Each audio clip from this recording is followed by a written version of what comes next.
नमस्कार। भगवान परशुराम का प्रकटोत्सव यानी अक्षय तृतीया इस बार 19 तारीख को है या 20 को, इस पर बहुत चर्चा हो रही है। अब हम इस बहस में नहीं पड़ेंगे। मेरे विचार से अक्षय तृतीया 19 को ही मनाई जानी चाहिए, क्योंकि 20 तारीख को सुबह सुबह चतुर्थी तिथि लग रही है। अब हम विषय पर आते हैं। अक्षय तृतीया पर जो भी कार्य प्रारंभ किया जाए वह शुभ फलदायी होता है। उसका अक्षय प्रभाव मिलता है। अक्षय का मतलब जिसका क्षय न हो। अतः इस दिन कोई भी नया व्यापार शुरू किया जाए, नया वाहन खरीदा जाए, नए घर में प्रवेश करें, तो वह उत्तरोत्तर शुभ फल देता है। इस दिन यदि दान पुण्य किए जाएं तो वो भी अनंत गुना फलदायी होते हैं। लेकिन ऐसा होता क्यों है, इस विषय पर विचार करते हैं।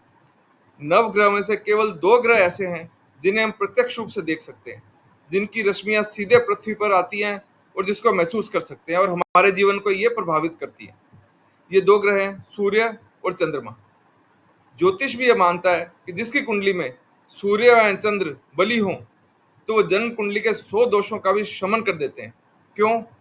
क्योंकि सूर्य हमारा आत्मविश्वास है और चंद्रमा मन है, निर्णय शक्ति है। जब व्यक्ति सही निर्णय ले और आत्मबल से भरपूर हो तो अक्षय लाभ मिलता ही है। अक्षय तृतीया के दिन दोनों ग्रह यानी सूर्य और चंद्रमा अपनी उच्च राशि यानी मेष व वृषभ में होते हैं। चंद्रमा तो कृतिका नक्षत्र में होता है, जो कि सूर्य का नक्षत्र है और अपने परमोच्च बिंदु पर होता है। अतः ऐसी स्थिति में किया गया कोई भी कार्य लंबे समय तक शुभ परिणाम देने वाला होता है। इसी कारण अक्षय तृतीया को अभुज मुहूर्त कहा गया है। यानी यदि कोई भी शुभ कार्य करना है तो इस दिन बिना कोई विशेष मुहूर्त निकाले, बिना किसी से पूछे कार्य प्रारंभ किया जा सकता है। इस दिन धन खर्च करने का भी विधान है। तो इसका मतलब हुआ कि जैसे आज के दिन धन खर्च करेंगे वैसे निरंतर धन खर्च होता रहेगा। हाँ, होगा तो बिल्कुल ऐसा ही। जरा सोचें, धन खर्च तो तभी होगा ना जब धन आएगा, निरंतर धन का आगमन होगा। अब जब धन खर्च करना ही है तो उन कार्यों पर किया जाए जो आंतरिक और भौतिक सुख दोनों दें। इसलिए धन देकर धन लाया जाता है। यानी पैसा खर्च कर सोना, चांदी, वाहन, घर या अन्य कोई सुख सुविधा का सामान खरीदा जाता है, जिससे निरंतर सुख की प्राप्ति होती रहे। अतः जिसकी जो भी कामना है उस पर खर्च करे और भीतरी सुख के लिए दान पुण्य किया जाना चाहिए। अक्षय तृतीया वाले दिन किए गए दान का अनंत गुना फल प्राप्त होता है। तन का सुख, मन का सुख या जो भी आपकी कामना है उसकी पूर्ति इस दिन दान करने से होगी।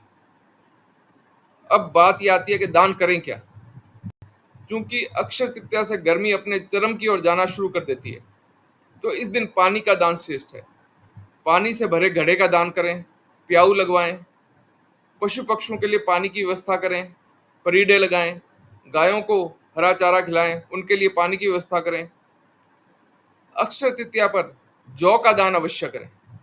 जौ के दान को सोने के दान के बराबर माना गया है। जरूरतमंदों को दवाई, कपड़े या पुस्तकों का दान करें। अक्षय तृतीया का दिन सभी प्रकार से सभी कार्यों के लिए सर्वश्रेष्ठ है। इस दिन हमें अपनी क्षमता व आवश्यकता अनुसार दान व खर्च करना चाहिए। अब आप सबको अक्षय तृतीया की बहुत बहुत शुभकामनाएं। इसी के साथ मुझे आज्ञा दें। जय श्री राम।